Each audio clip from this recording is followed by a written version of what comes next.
Ultimate stores Saravana Selvaratnam, Chennai, Madurai and Tirunelveli. புதிய தலைமுறையின் ஜனநாயக திருவிழா சிறப்பு வாகனங்கள் தமிழ்நாடு முழுவதும் பயணித்து வாக்காளர்களின் கருத்துக்களை கேட்டறிந்து வருகிறது. அந்த வகையில் பல்லாவரம் வாக்காளர்களின் கோரிக்கைகளை பதிவு செய்திருக்கிறது மக்களுடன் புதிய தலைமுறை.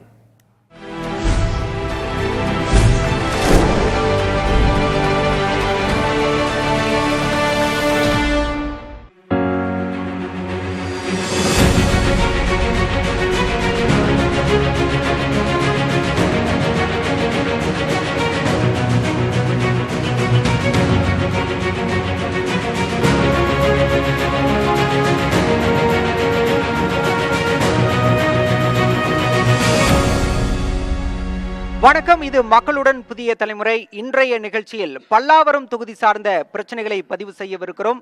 பல்லாவரம் தொகுதி சார்ந்த மக்கள் இங்கு வந்திருக்கிறார்கள். அவர்களிடம் பிரச்சனைகளை கேட்டு தெரியலாம். என்னதான் பல்லாவரம் தொகுதி விமான நிலையம், தொழிற்சாலைகள்னு பெயர் பெற்றாலும் கூட இங்கேயுமே அடிப்படை வசதிகளுக்கு பல பிரச்சனைகள் இருப்பதா இந்த பகுதி மக்கள் உணர்றாங்க. அவங்கள்ட்டே என்னென்ன பிரச்சனைகள் இருக்கு அப்படிங்கிறத கேட்டு தெரிஞ்சுக்கலாம். முதல்ல இந்த பக்கம் இருந்து ஐயா, முதல்ல உங்க பகுதியில் என்ன அடிப்படை பிரச்சனைகள் இருக்கு? இந்த சாலை விரிவாக்கம் பண்ணுறான்னு சொல்லி இது நாள் வரைக்கும் பண்ணாமே இருக்குது.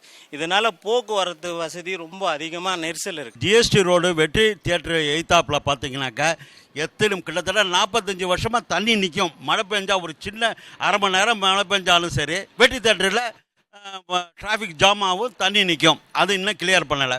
மெட்ரோ அந்த ஏர்போர்ட்லேருந்து கிளம்பாக்கம் வரையிலும் 13.5 கிலோமீட்டருக்கு மெட்ரோ ட்ரெயின் வேணும்னு 4-5 வருஷமாக போராடிக்கிட்டு இருக்கோம்.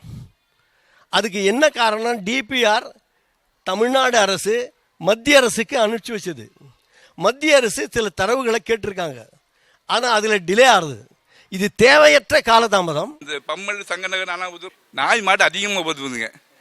அது சாலை போக்குவரத்து ரொம்ப கஷ்டமாக இருக்குது. அதையும் கொஞ்சம் இது பண்ணும்.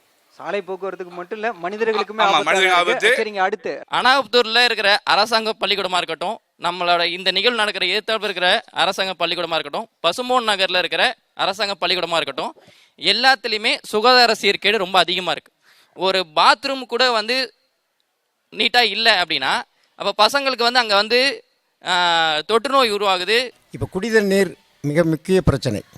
இப்போ திருநீர்மலை அப்படின்னு நம்ம சொல்கிறோம். அது ஒரு மலை சுற்றி அவ்வளவு ஒரு நூற்றுக்கணக்கான நீர்நிலைகள் இருந்த பகுதி. ஆனால் அங்கு வசிக்கிற மக்களுக்கு குடித நீர் முழுவதும் வழங்கப்படவில்லை. அனகாபுத்தூரில் அதே பிரச்சனை தான். சரி, இனிமேல் இந்த ஜிஎஸ்டி ரோடு பக்கம் வந்தீங்கன்னா அங்கே குடித நீர் எல்லா பகுதிக்கும் கொடுக்கப்படலை. நீர்நிலைகள் ஒரு 8 நீர்நிலைகள் இருக்குது பல்லாவரம் தொகுதியில். இந்த 8 நீர்நிலைகளும் சீரழிஞ்சு ஆக்கிரமிப்பு, கழிவு நீர் இதுதான். இப்போ அது கழிவு நீர் தொட்டிகளாக இருக்குது. இந்த 8 நீர்நிலைகளையும் எந்த அரசும் இதுவரைக்கும் தூர்வாரி அதை சீரமைக்க முன்வரவில்லை. பல புகார்கள் கொடுத்துருக்கு. சாலை வசதி இல்லை, குடிநீர் வசதி இல்லை, கால்வாய் முறையாக தூர்வாரப்படலை, நீர்நிலைகள் தூர்வாரப்படலை அப்படின்னு பல அடிப்படை பிரச்சனைகள் இருக்குது அப்படின்னு பதிவு பண்ணியிருக்கீங்க. இந்த மாதிரி அடிப்படை பிரச்சனைகள் இருந்தாலுமே என் தொகுதியில் இந்த திட்டங்களை செயல்படுத்தினா என் தொகுதி வளர்ச்சி பெறும் அப்படின்னு உங்கள் பார்வையில் என்னென்ன திட்டங்கள் இருக்குது? வளர்ச்சி திட்டங்கள் அதை பட்டியலிடுங்க. அந்த அஸ்னாபுரம் பகுதியில் சப்ஸ்டேஷனுக்கு போன வருஷம் அசம்பிளியில் அப்ரூவ் பண்ணாங்க சப்ஸ்டேஷன் போடுறதுக்கு. இதுவரையில் அங்கே சப்ஸ்டேஷன் அமைக்கிறதுக்கான முயற்சிகள் நடைபெறல. நாங்கள் எல்லாரையும் அப்ரோச் பண்ணி காட்டிட்டோம். இதனால் பார்த்தீங்கன்னா இந்த வெயில் காலத்தில் வோல்டேஜ் ஃப்ளக்சுவேஷன் இருக்குது, பவர் கட் இருக்குது. இந்த தாம்பரத்துக்கு வரையிலும் பார்த்தீங்களான்னா தென்சென்னை பகுதியில் எங்கேயுமே ஒரு விளையாட்டு மைதானமோ அல்லது உள்ளரங்கு மைதானமோ கிடையாது. இது வந்தால் இளைஞர்களுடைய கவனங்கள்லாம் அதில் செலுத்த முடியும். இந்த பல்லாவரம் பகுதியில் அரசு கலை கல்லூரி ஏதாவது இருக்குங்களா? இங்க இருக்கக்கூடிய மிகவும் பிற்படுத்தப்பட்ட தாழ்த்தப்பட்ட மக்களுங்க அரசு கல்லூரிக்கு போனோம்னா சிட்டிக்கு தான் போக வேண்டியதா இருக்கு. எதனா ஒரு அரசு கலை கல்லூரி இங்க வரணும்ன்றது ஒரு வளர்ச்சி திட்டத்துக்கு ஒரு இதுவா எடுத்து வைக்கிறேன், கோரிக்கை வைக்கிறேன். கல்லூரி வேணும்னு சொல்லிருக்கீங்க. பல்லாவரத்துக்குள்ள இருக்கிற எல்லா அரசு பள்ளிகளையும் பிரைவேட் பள்ளிகளுக்கு நிகரா அதை விட மேலான ஒரு தரத்துல வரப்போற எம்எல்ஏ மாத்தணும். பல்லாவரம் தொகுதியில் குடிநீர் உள்ளிட்ட அடிப்படை பிரச்சனைகள் ஏராளமாக இருக்குன்னு பதிவு பண்ணீங்க. அதே நேரம் நெடுஞ்சாலை ஓரம் வளர்ச்சி இருக்குது, ஊரக பகுதியில் வளர்ச்சி இல்லை, ஒரு சமமற்ற சீரற்ற வளர்ச்சி இருக்குது, ஒரு சீரான வளர்ச்சி வேணும் அப்படின்னு பல்லாவரம் தொகுதி மக்கள் எதிர்பார்ப்பாக இருக்குது. மற்றுமொரு நிகழ்ச்சியில மற்றுமொரு தொகுதி பிரச்சனையை பேசலாம். இது மக்களுடன் புதிய தலைமுறை.